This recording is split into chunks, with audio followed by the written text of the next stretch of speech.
serie El camino hacia la tierra prometida. Y nuestro mensaje de hoy se titula Un gran tropiezo. Nosotros estuvimos hablando sobre el encuentro que tuvo el Señor en el monte Sinaí con el pueblo de Israel. Y se acuerda que fue un encuentro impresionante, que Dios se manifestó de una manera impactante para aquellos que estaban presenciándolo. Y acompáñenme, vamos a Éxodo capítulo 20, versículo 18, para que veamos la reacción del pueblo de Israel al tener frente a sí una poderosa manifestación de Dios. Después de que leemos el pasaje de los 10 mandamientos, encontramos esto, versículo 18 ahí en Éxodo 20. Todo el pueblo observaba el estruendo y los relámpagos, y el sonido de la bocina y el monte que humeaba, y viéndolo el pueblo temblaron y se pusieron de lejos, y dijeron a Moisés: habla tú con nosotros y nosotros oiremos, pero no hable Dios con nosotros para que no muramos. En la manifestación de Dios en el Sinaí, de la manera en la que sucedió, tuvo varios propósitos. No fue nada más que el Señor decidió manifestarse así, simplemente. Hubo varias razones por las cuales el Señor se manifestó de esta forma. Varias las vamos a ver hoy. Y la primera era mostrarle a Israel su condición de pecadores, mostrarles que estaban frente a un Dios santo y poderoso. Mire, las manifestaciones de poder a veces son necesarias porque nos colocan en nuestro debido lugar, nos hacen tener una perspectiva real de las cosas, porque a veces perdemos noción de la realidad y de quiénes y qué somos. Tristemente, hay predicadores que se dirigen de una manera irrespetuosa hacia el Señor. Y bueno, aquellos que lo hacen es porque precisamente han perdido la perspectiva de quién es Dios y quiénes son ellos. Le puedo asegurar que nadie en Sinaí se atrevía a levantar la voz en contra de Dios en ese momento, porque la manifestación de Dios era grande y hacía que las personas se diesen cuenta que una ofensa delante de Dios podía verdaderamente costar la vida. Y le permitía a Israel también ver que no eran tan buenos como ellos creían. Mire, tendemos con el paso del tiempo a considerar que somos buenas personas.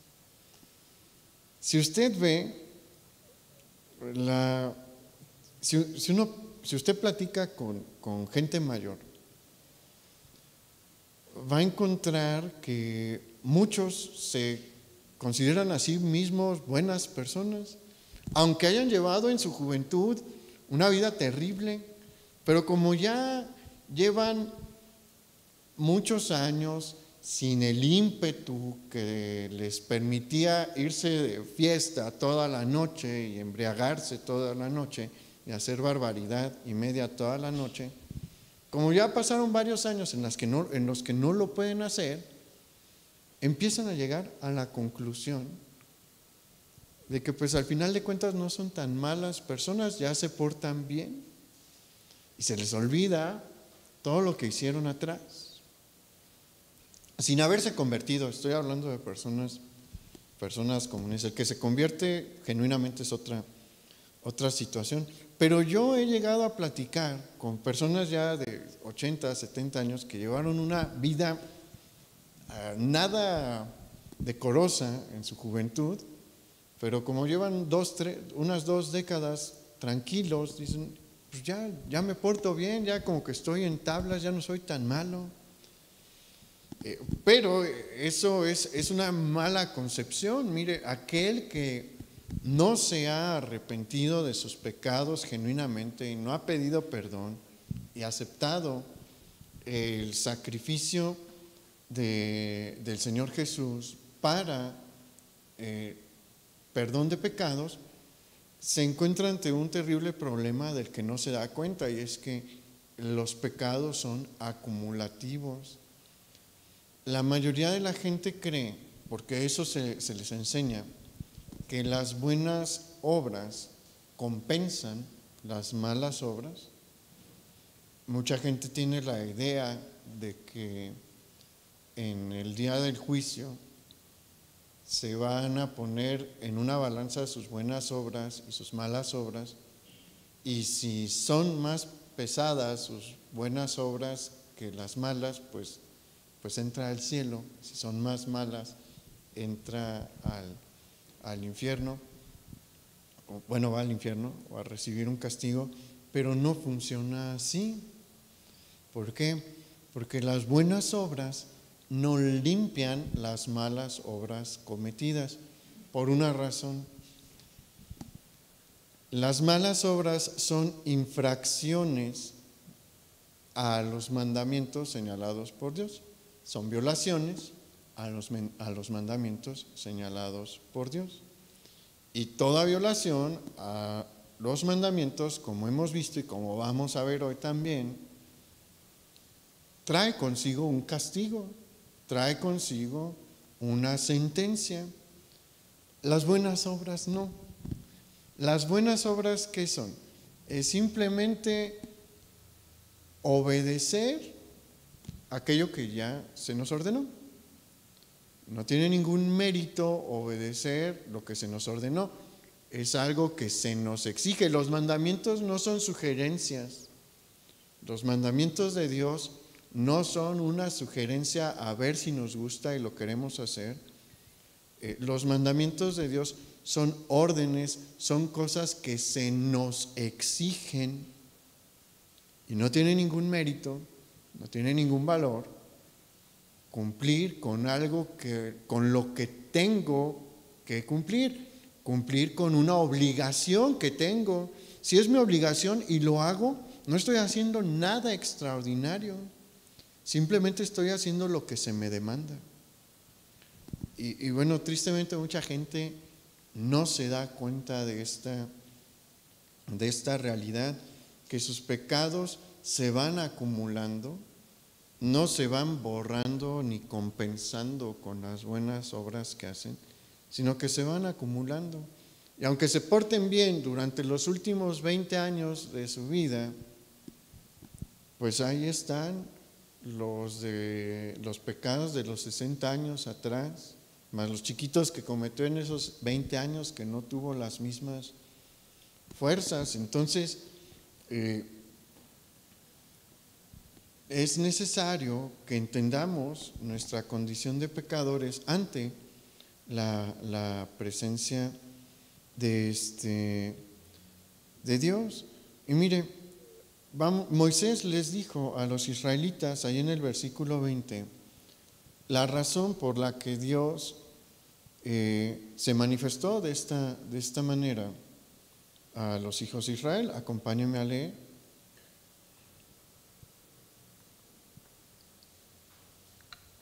Ahí en Éxodo capítulo 20, versículo 20.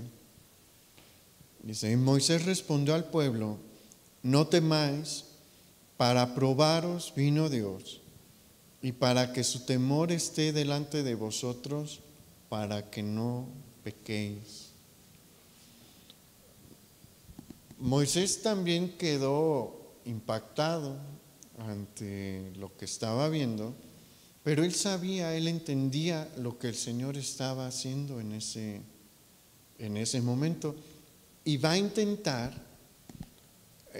calmar al pueblo, tranquilizar al pueblo, y les dice una verdad: que Él se ha mostrado de esta manera tan poderosa y terrible para que le teman. Y debemos de entender lo que significa la palabra temer. Ya lo hemos platicado en otras ocasiones. En este contexto no refiere a tener miedo como los que le tienen miedo a la Llorona, ¿no? Que es una leyenda popular de aquí de México y que usan para asustar a los niños. No se trata de ese miedo, se refiere a un respeto alto y reverente por Dios. Y le menciono que a muchos predicadores les hace falta este respeto alto y reverente de Dios. Dios no es nuestro siervo. Dios no es el genio de la lámpara de Aladino. No es un ser muy poderoso que está a nuestro servicio para cumplir nuestros deseos y nuestros caprichos, ni para recibir nuestras órdenes. Y muchos pierden esa noción. Yo honestamente no entiendo por qué. Porque si uno lee la Biblia y pasajes como este, como el de la aparición, la manifestación en el monte Sinaí, pues uno se enfrenta a la realidad de que tenemos un Dios imponente, un Dios con el que no se juega, un Dios sumamente poderoso que manifiesta su autoridad y de ninguna manera permite que alguien le diga qué hacer. Nadie le dice qué hacer a Dios. Nadie le puede dar una orden al Espíritu Santo. A Él es la persona de la Trinidad a la que con mayor reverencia he visto que se le dirigen. Él es Dios Todopoderoso. Él es fuego consumidor.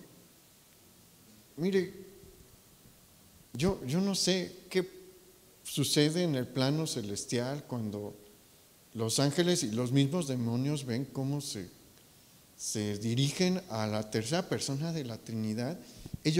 Los demonios huyen de su presencia y los ángeles le rinden honor. Como un ser humano se atreve a levantarle la voz, se atreve a gritarle. Es algo que yo no puedo entender, y a la luz de la Escritura nadie lo debería de hacer, porque Él es, como dijimos, fuego consumidor, y no ha consumido a muchos por su misericordia. Pero todos deberíamos de tenerle un amplio respeto al Padre, al Hijo y al Espíritu Santo. Mire, ¿se acuerda que platicamos sobre los requisitos necesarios para poder presentarse delante de Dios ahí a las faldas del Sinaí?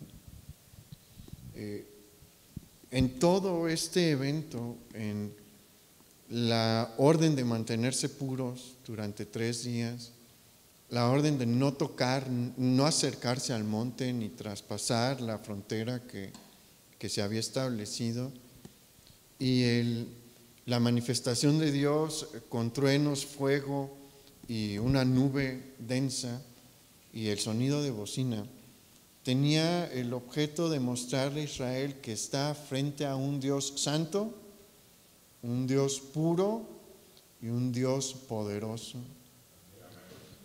Y este Dios poderoso demanda de todo aquel que se va a acercar a su presencia pureza y santidad también.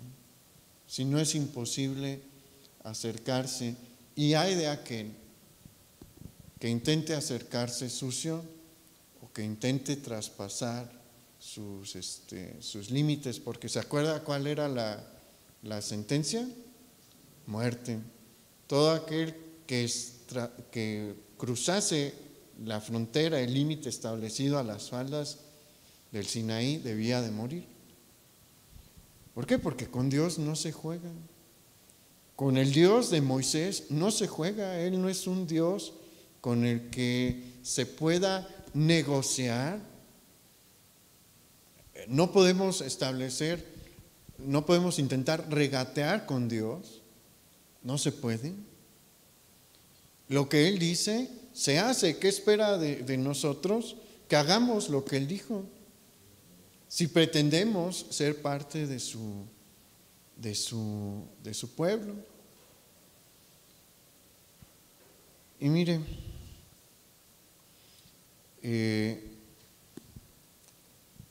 vamos a ver la reacción bueno, ya vimos de hecho todavía no, perdón, ya me perdí. Hay una manera en la que Israel va a reaccionar que no está del todo bien. En el versículo 19, un versículo atrás, vamos a encontrar a Israel diciéndole a Moisés, ve tú a hablar con Dios para que nosotros no muramos. Y esto suena bien, pero hay algo allí que revela lo que todavía hay en el corazón de Israel. ¿Por qué Israel no quiere hablar con Dios? ¿Por qué Israel no quiere escuchar directamente la voz de Dios? ¿Por qué Israel quiere un intermediario, un mediador entre ellos y Dios? Porque en cierta forma la manifestación de Dios directa no le conviene a Israel. ¿Por qué? Porque cuando Dios se manifiesta de esta manera, uno se da cuenta de que uno está ante un Dios irresistible. ¿A qué nos referimos con un Dios irresistible? Es un Dios al que uno no se le puede ni debe, si está en su sano juicio, oponérsele. ¿Por qué? Porque, su poder puede fulminar a cualquier persona. Su poder puede acabar con cualquiera. Entonces, levantar la voz en contra de Dios no es algo que una persona cuerda va a hacer cuando lo tiene frente a un monte y sonando una bocina que nadie sabe, nadie se explica de dónde está saliendo este sonido de bocina, es un sonido de trompeta. Y ante un Dios que se está manifestando en fuego. ¿Ha visto un volcán? No es la figura del volcán, la verdad no sabemos bien cómo era esta manifestación en fuego, pero seguramente ¿ha visto grandes incendios? ¿Le dan ganas de acercarse? No, ¿verdad? Uno busca alejarse porque ve un fuego que consume. ¿Y ha estado en una tormenta eléctrica? ¿Qué hace una persona cuando está en una tormenta eléctrica o qué debería de hacer? Tirarse al suelo porque le va a pegar el trueno a lo más alto que encuentre, alejarse de cosas que tengan metal. Pero las personas pues quieren salir de esa situación porque es una situación de riesgo estar en una tormenta eléctrica. Entonces, nadie que piense bien, que tenga una mente sana, va a decir, este es el instante para rebelarme en contra de Dios. Nadie lo va a hacer. Y pues Israel se da cuenta de eso y por eso dice, oye, mejor un mediador. ¿Por qué? Porque Moisés no es irresistible. Moisés es un hombre. Y vamos a encontrar que ante Dios, ante la presencia de Dios, Dios se manifestó en varias ocasiones con poder durante este tiempo. Directamente a él nunca le levantaron la voz. Pero ¿cómo le fue a Moisés? A Moisés se le revelaron en varias ocasiones. Pensaron matarlo en varias ocasiones. Se le pusieron al tú por tú en varias ocasiones. E Israel está buscando también eso. Sabe que a Dios no le puede resistir, pero a Moisés sí.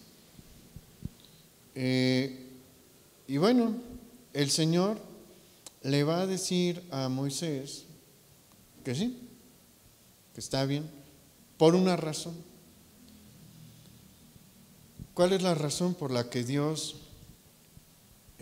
va a permitir esto? Dios sabe que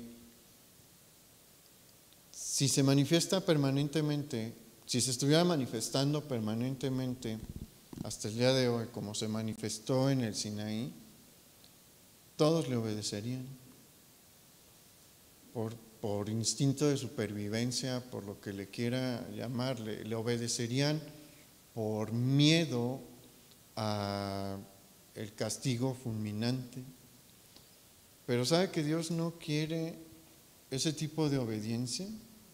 Él quiere una obediencia voluntaria que surja por el amor que hay en el corazón del hombre, no por el miedo que tiene a que pues lance una parte de la columna de fuego y consuma a la persona. Entonces el Señor le va a decir a Moisés, ok, déjalos y ven conmigo. Y en el versículo 21 se nos dice, entonces el pueblo estuvo a lo lejos y Moisés se acercó a la oscuridad en la cual estaba Dios. Y esta de haber sido bien emocionante, es una escena que yo me imagino y me gusta imaginar. Porque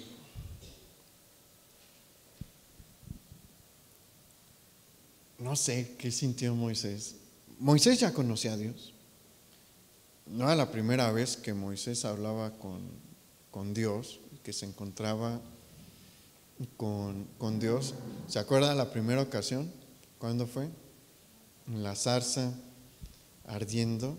Y fue una manifestación grande de Dios porque se está realizando ahí algo milagroso, porque el fuego no consume la zarza y el ángel de Jehová está ahí también. Y durante las plagas en Egipto, Moisés escuchaba la dirección de Dios. Dios le decía, haz esto. Moisés lo hacía y venía la plaga. Cuando están en el Mar Rojo y no hay nada que hacer, no hay opciones humanas, está el mar y atrás está Faraón, y Moisés levanta los ojos y Dios le dice, ¿qué estás haciendo ahí, Moisés? Métete al mar y divídelo. Y bueno, yo creo que ese también fue otro momento bien emocionante en la vida de Moisés, y ve cómo se divide el mar.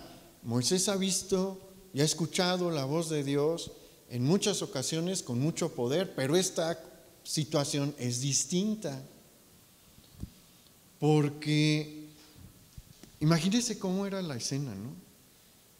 Imagínese un monte escarpado, algo árido, que está temblando y hasta arriba hay una espesa nube oscura de la cual surgen rayos, salen rayos y centellas, y hay un fulgor de fuego en el centro. Moisés entiende que ahí está la presencia de Dios de una manera en la que no lo ha experimentado. Y Dios le dice, pasa. Y Moisés se dirige, ¿no?, y entra a la presencia de Dios. Y por 40 días y 40 noches él va a estar allí, sostenido por el poder y la vida de Dios. Y en este tiempo, el Señor le va a dar una buena parte de la ley, no toda la ley, pero le va a dar una buena parte de la ley y va a darle allí, pues, principios de derecho penal, si lo quiere ver así, de derecho civil, religiosos también. Le va a dar las instrucciones para la construcción del tabernáculo y al final de este tiempo le da algo que a mí me hubiera gustado tener en mis manos, la verdad. Acompáñame a ver Éxodo capítulo 31, versículo 17.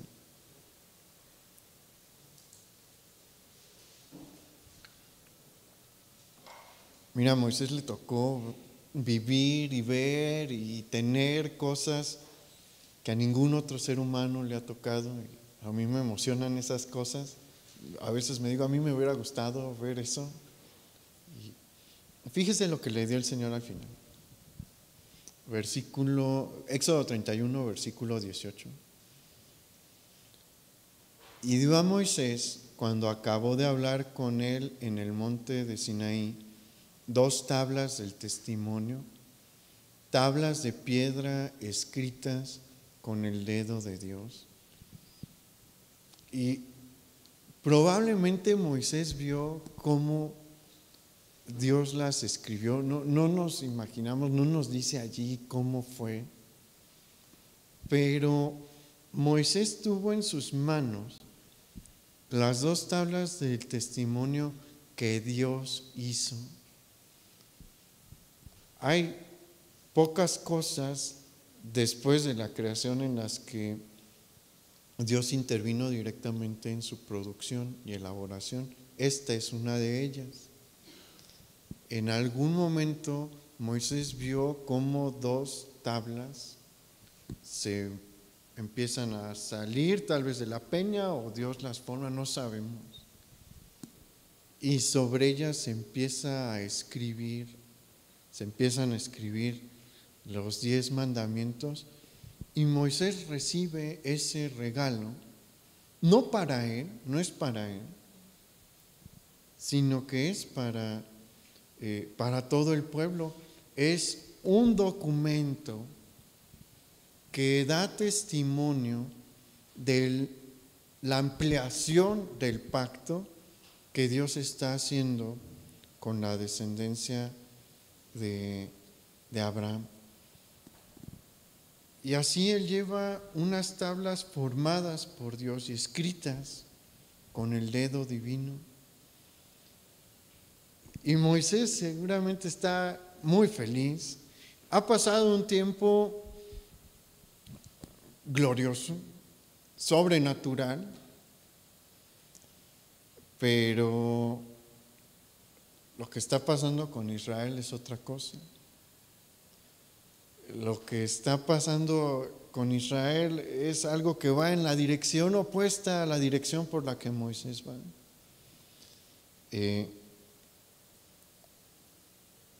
Acompáñame ahí a Éxodo capítulo, ahí donde estábamos en el 30, creo que es 32,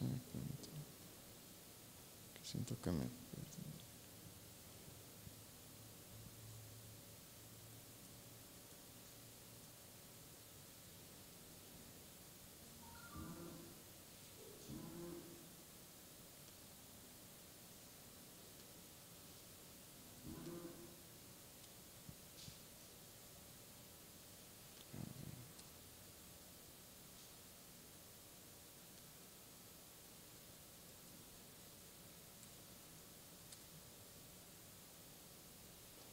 Sí, Éxodo 32, 1.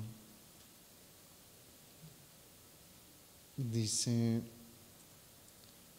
Viendo el pueblo que Moisés tardaba en descender del monte, se acercaron entonces a Aarón y le dijeron: levántate, haznos dioses que vayan delante de nosotros, porque a este Moisés, el varón que nos sacó de la tierra de Egipto, no sabemos qué le haya acontecido.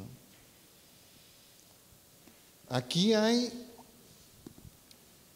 varias cosas interesantes a tomar en cuenta.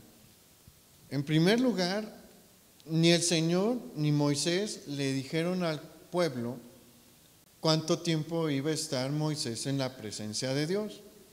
Al pueblo nunca se le comunicó. Lo único que les dijo Moisés es: yo voy a ir a la presencia de Dios, espérense aquí, voy a regresar. Los israelitas lo único que vieron fue cómo él subió a la cumbre del monte Sinaí y no volvieron a saber de él. Y comenzaron a pasar los días y probablemente durante los primeros días todo fue normal, pero después empezaron a pasar las semanas y luego se cumplió un mes y no había señal de Moisés. Y el pueblo entonces empezó a desesperarse. Y mientras más pasaban los días, más se acumulaba la presión en los líderes y en el pueblo, y las cosas empiezan a salir mal. ¿Se acuerda que también Moisés les dijo ahí en Éxodo 20, versículo 20, que Dios los estaba probando, había descendido para probarlos? Bien, esto es parte de su prueba. ¿Qué estaba Dios probando aquí? La paciencia. Y mire, es una de las cosas con las que más le batallamos.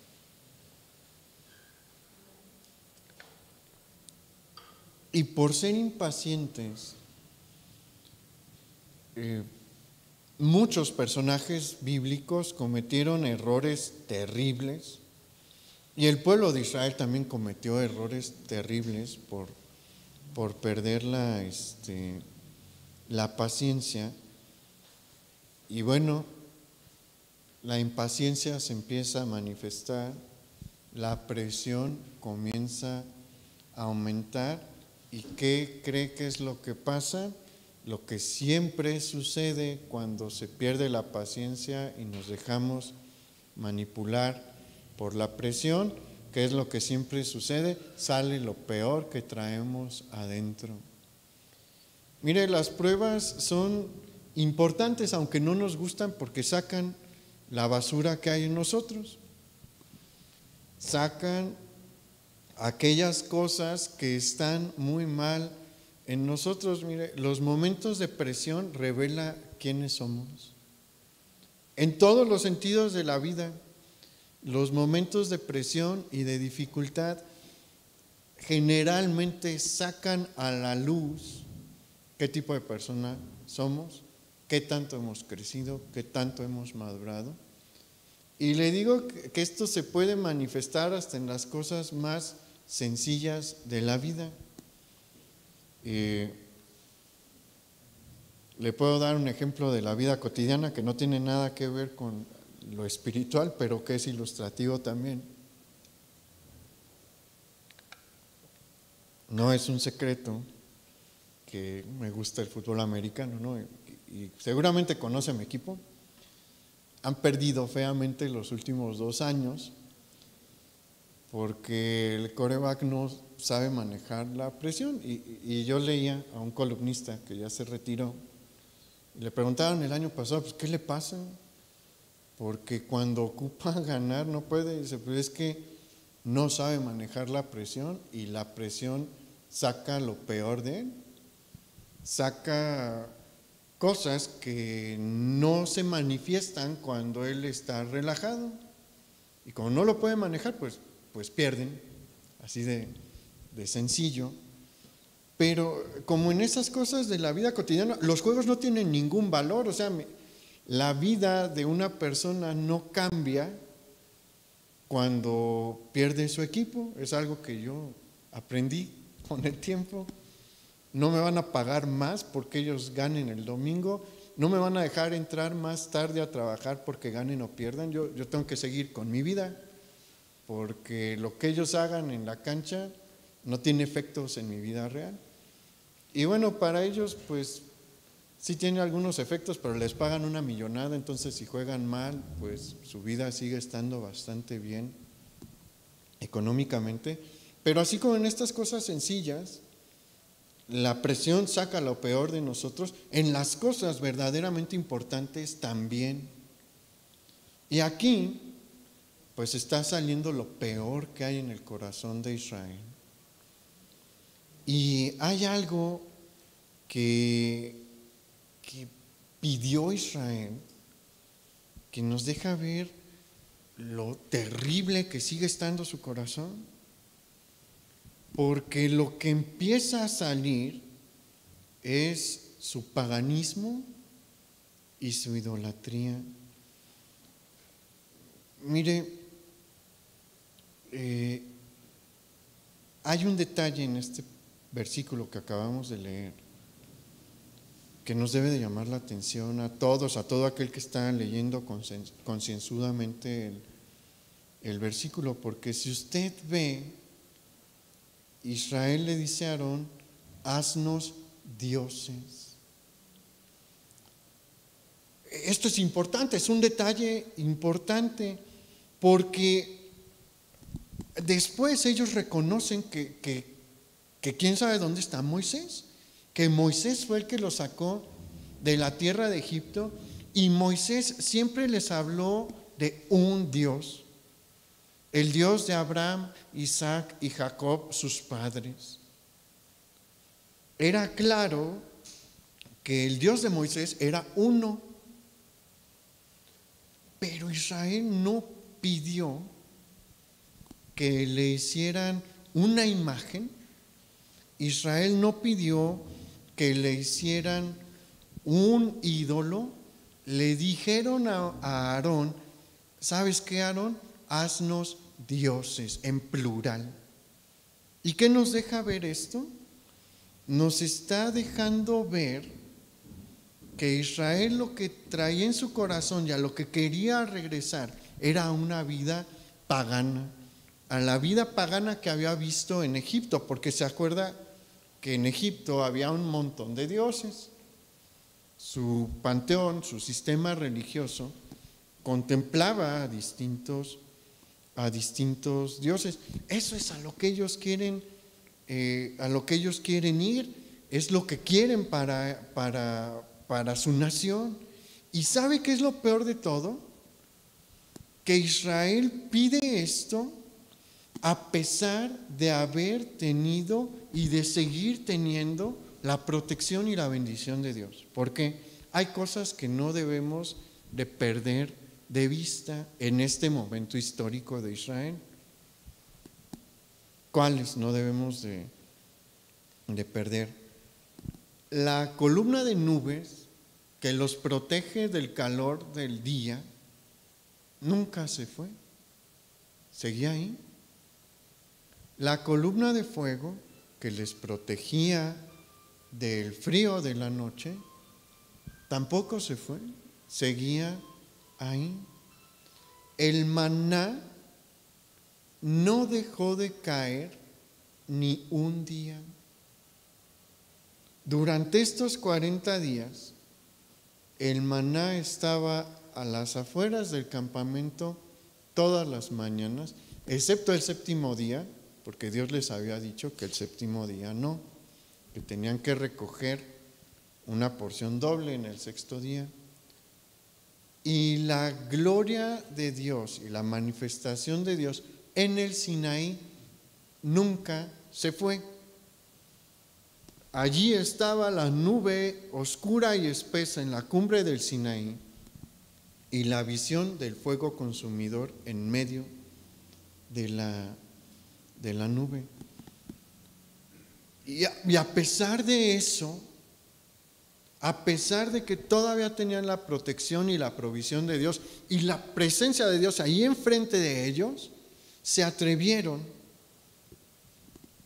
a pedir que les permitiesen regresar a una vida pagana.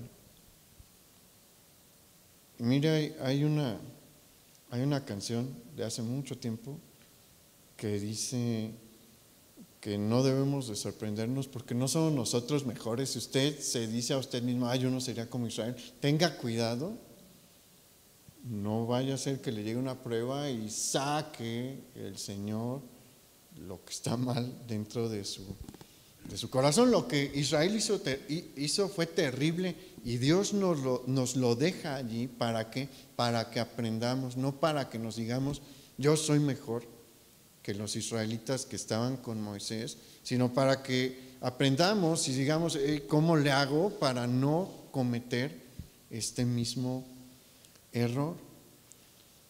Y mire lo que sigue sucediendo allí en el versículo 2, porque no es la única suciedad que va a empezar a salir del corazón de Israel. Mire lo que dice el versículo 2. Y Aarón les dijo: apartad los zarcillos de oro que están en las orejas de vuestras mujeres, de vuestros hijos y de vuestras hijas, y traédmelos. Entonces todo el pueblo apartó los zarcillos de oro que tenían en sus orejas, y los trajeron a Aarón, y él los tomó de las manos de ellos, y le dio forma con buril, e hizo de ello un becerro de fundición. Entonces dijeron: Israel, estos son tus dioses que te sacaron de la tierra de Egipto.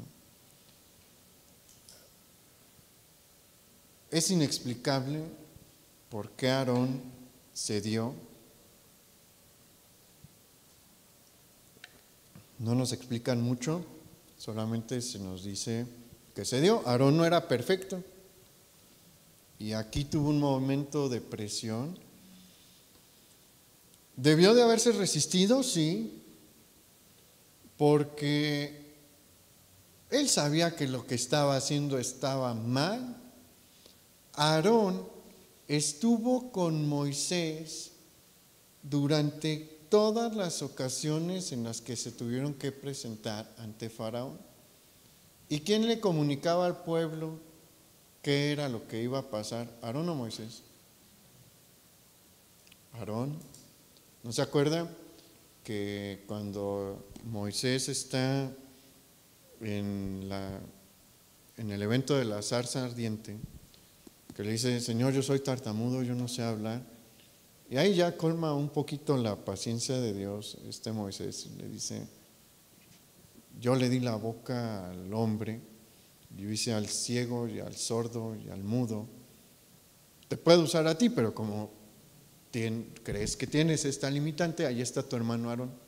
Tú vas a hablar con Aarón y Aarón va a hablar con los demás. Entonces, Aarón formó parte de los eventos, y una parte importante de los eventos. Él sabía bien quién era el Dios de Moisés. Y a pesar de eso, decidió hacer un becerro de oro. No se debe de entender el becerro de oro como un toro jovencito, chiquito, ¿no?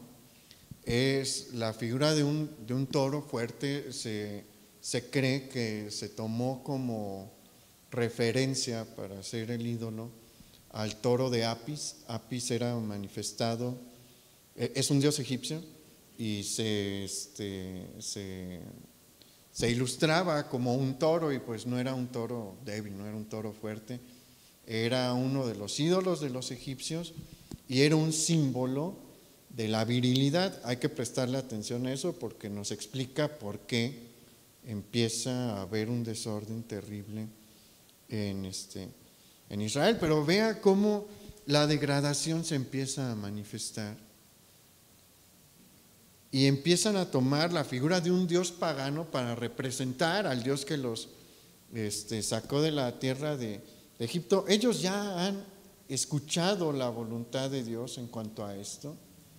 Ya analizamos los 10 mandamientos, pero no les importó. La presión hizo que saliera lo que ellos verdaderamente eran, que eran todavía en su gran mayoría idólatras, rebeldes, personas empecinadas en hacer lo que ellos querían. Y no va a acabar la cosa ahí. Vea lo que pasa en el versículo 5. Y me sorprende quién es el que hace esto. Y viendo esto, Aarón edificó un altar delante del becerro y pregonó a Aarón y dijo: mañana será fiesta para Jehová. Y vea, y al día siguiente madrugaron y ofrecieron holocaustos y presentaron ofrendas de paz, y se sentó el pueblo a comer y a beber, y se levantó a regocijarse. Y vamos a analizar todo lo que pasó aquí. Y hay una cosa que nos tiene que llamar la atención. Primero, algo sorprendente es que Aarón les dice, él ya había sido separado por Dios para ocupar el sumo sacerdocio. Todavía no entran al proceso de santificación y todo, pero Dios ya había mostrado que Aarón iba a ser el sumo sacerdote. Y pues yo creo que se sintió ya adentro de su papel, y como sumo sacerdote, mañana hay fiesta al Señor. No iba a ser una buena fiesta. Iba a ser una fiesta en la que se iban a realizar muchas cosas malas. Y ahí es lo que vamos a encontrar algo que nos llama la atención. Porque dice en el versículo 6 que madrugaron. Mire, para hacer las cosas que a Dios le agradan de verdad, la gente tiene toda la flojera del mundo. La mayoría de las personas llegan tarde a las reuniones en las iglesias. No llegan a la hora. A lo largo de los años, perdóneme la expresión, pero es una expresión común, a ojo de buen cubero, yo me atrevería a decir que como el 25% son los que llegan a la hora o antes de la hora de los miembros de una congregación, y no hablo nada más de esta congregación, en general. La mayoría llega tarde, y en nuestro caso particular, pues no es tan tarde. La reunión del domingo es a las 11, es buena hora, y llegan tarde, porque se levantan tarde. Esa es la razón. No se preparan adecuadamente para llegar a tiempo. Pero para hacer el mal, hasta madrugan. Para darle rienda suelta a los deseos de la carne, la gente hasta madruga. Hace lo que se necesite para pecar. Y lo que van a hacer en esta fiesta es algo verdaderamente feo, porque tenga presente, la presencia de Dios sigue allí. No están manifestando ni un poco de respeto al Dios que según ellos temían hace 40 días. Se les olvidó que consume. ¿Por qué? Porque mira, el pecado tiene esa facultad. El pecado tiene la facultad de hacernos creer que nada va a pasar, que nuestros actos no tienen consecuencias. Allí las palabras que se utilizan para describirnos lo que hicieron en la fiesta, pues no suenan tan mal. Hay una que uno dice, bueno, aquí como que empezó a pasar algo malo. Se nos dice que el pueblo se sentó a comer y a beber, y esa es en la que decimos, pues yo creo que empezaron a ponerse medio borrachos. Y luego se nos dice que se levantó a regocijarse. Pues comer, pues todo el mundo come, ¿no? En una fiesta se come. Tenemos sospechas sobre esto de beber. Uno empieza a decir, bueno, empezaron a embriagarse. Pero la palabra importante aquí es la de regocijarse, se levantaron a regocijarse. Porque estas cuatro palabras, se levantó a regocijarse, en el texto hebreo, traen la idea, evocan la idea de las fiestas paganas de la fertilidad. ¿Se acuerda que el becerro de oro es parecido a Apis y que Apis es una figura viril? Bueno, lo que están haciendo aquí es haciendo una fiesta pagana muy parecida a los cultos idolátricos de fertilidad, y estas fiestas son orgías. Hay actos sexuales desordenados, públicos, en estas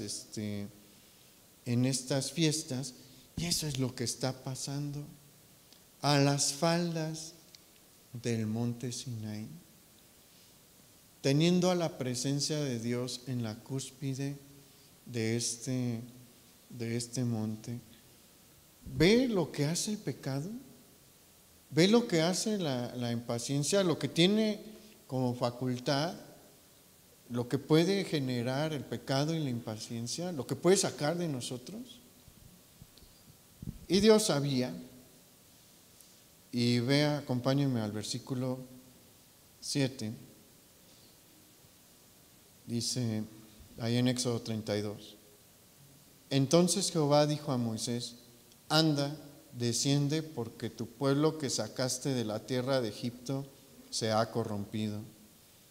Pronto se han apartado del camino que yo les mandé, se han hecho un becerro de fundición y lo han adorado y le han ofrecido sacrificios y han dicho: Israel, estos son tus dioses que te sacaron de la tierra de Egipto.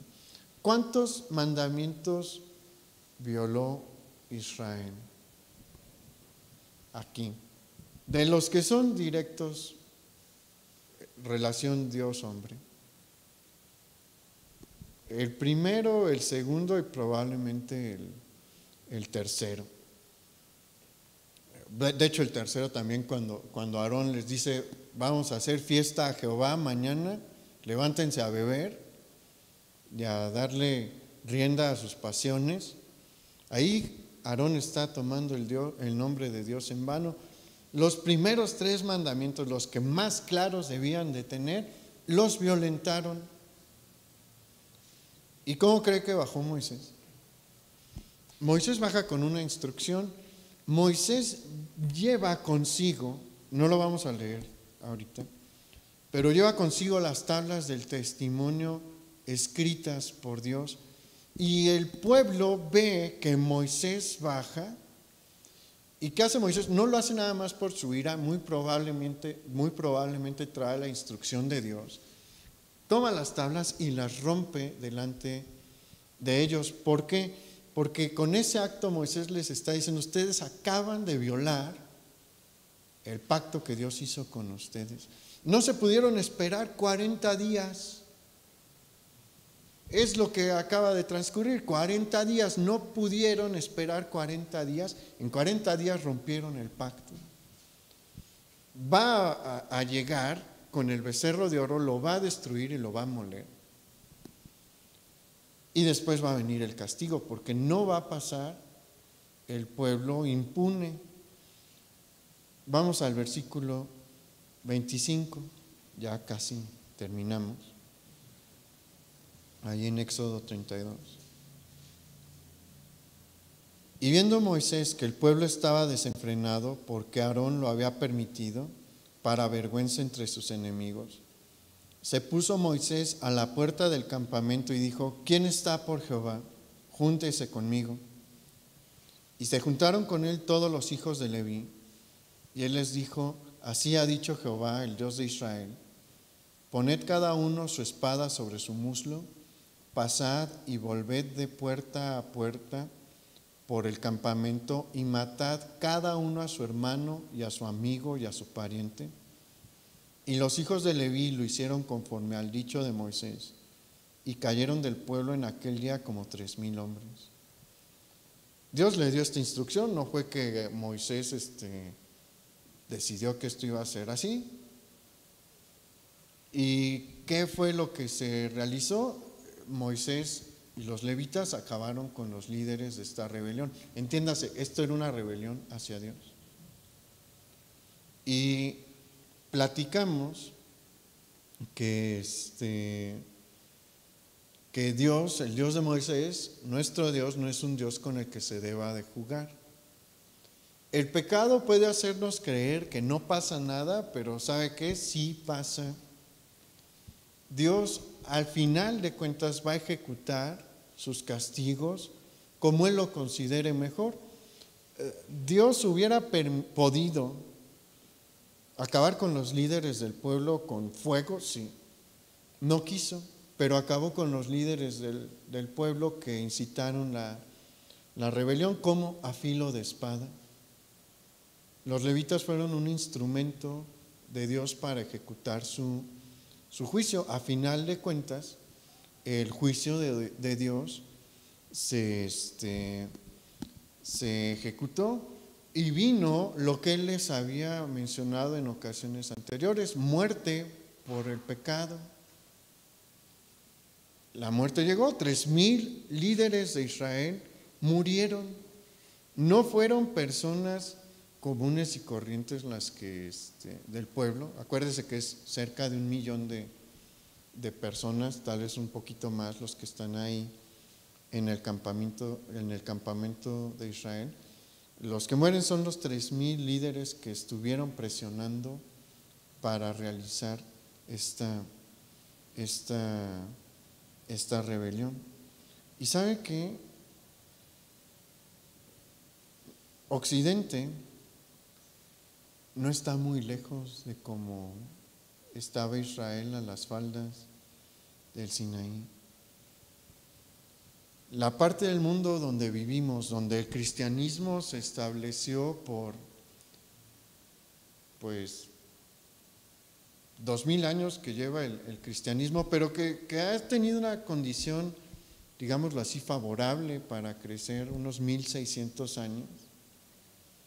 Esta parte del mundo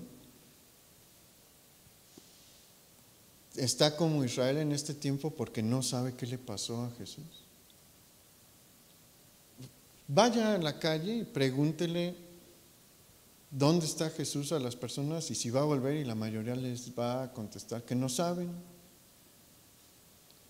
Nadie de las personas con las que yo convivo en mi vida cotidiana está pensando en el regreso del Señor. Y le aseguro sin miedo a equivocarme que la mayoría de las personas con las que usted convive fuera de la iglesia tampoco está pensando en el regreso del Señor. Hay partes del mundo en donde eso no es un tema cotidiano, como en Japón o como en China, en la India, pero en esta parte del planeta es algo con lo que todo el mundo debería de estar identificado, o que por lo menos han escuchado, porque a pesar de que vivimos en el siglo XXI, la realidad es que la mayoría de las personas de esta región dicen profesar alguna forma del cristianismo. Entonces han escuchado del segundo regreso de nuestro Señor Jesucristo, pero viven como si no fuera a regresar. Y mire, tristemente en las mismas iglesias, y no me refiero a otras, a las iglesias protestantes, se les ha perdido este principio tan importante del cristianismo y permiten y enseñan que no está tan mal entregarnos a los placeres carnales. Mientras uno sea responsable, no hay problema. Y estamos viviendo como estuvo viviendo Israel durante esta fiesta. Pero ¿sabe qué? Así como Moisés volvió, Jesús va a volver. Y Moisés volvió con espada. ¿Y sabe cómo regresa nuestro Señor? Con espada también. Entonces, es importante que nosotros retomemos esto y lo enseñemos, porque nadie se va a librar de la espada del Señor cuando Él regrese. Su pueblo va a estar con Él, pero los que no son miembros de su pueblo, ninguno va a escapar de la espada del Señor. ¿Y sabe qué? Muchos parientes y amigos míos están en esa condición, y le aseguro que muchos de los suyos también. Entonces tenemos mucho trabajo que hacer. No nos podemos dar nosotros el lujo de cometer el error que Aarón cometió, que el pueblo de Israel cometió. ¿Cuál es nuestro papel? ¿Qué es lo que Dios espera de nosotros en este tiempo? Que seamos como Moisés, y también espera que le compartamos a los demás. ¿Usted quiere que sus seres queridos perezcan y sean llevados a juicio delante de Dios? Pues tenemos mucho trabajo que hacer. No podemos asegurar, nadie puede dar una fecha del regreso del Señor, pero algo es seguro: hoy falta un día menos. Entonces, y no sabemos cuántos quedan, ¿no? Pero hoy falta uno menos. Hoy es un día menos de oportunidad que tienen sus seres queridos para salvarse. Hay que aprovechar el tiempo, hermanos. Vamos a orar. Padre, gracias por tu instrucción, por tus advertencias también, porque este es un llamado para que revisemos la condición de nuestro corazón. A veces creemos que somos muy buenos, que estamos muy bien, que todo está firme en nuestra vida, pero puede que haya cosas que aún sea necesario corregir. Ayúdanos, Señor, a darnos cuenta antes de tener un tropiezo como el que tuvo Israel. Ayúdanos a ser pacientes, Señor. Ayúdanos a tener siempre puestos los ojos en ti. Ayúdanos a tener un corazón como el de Moisés.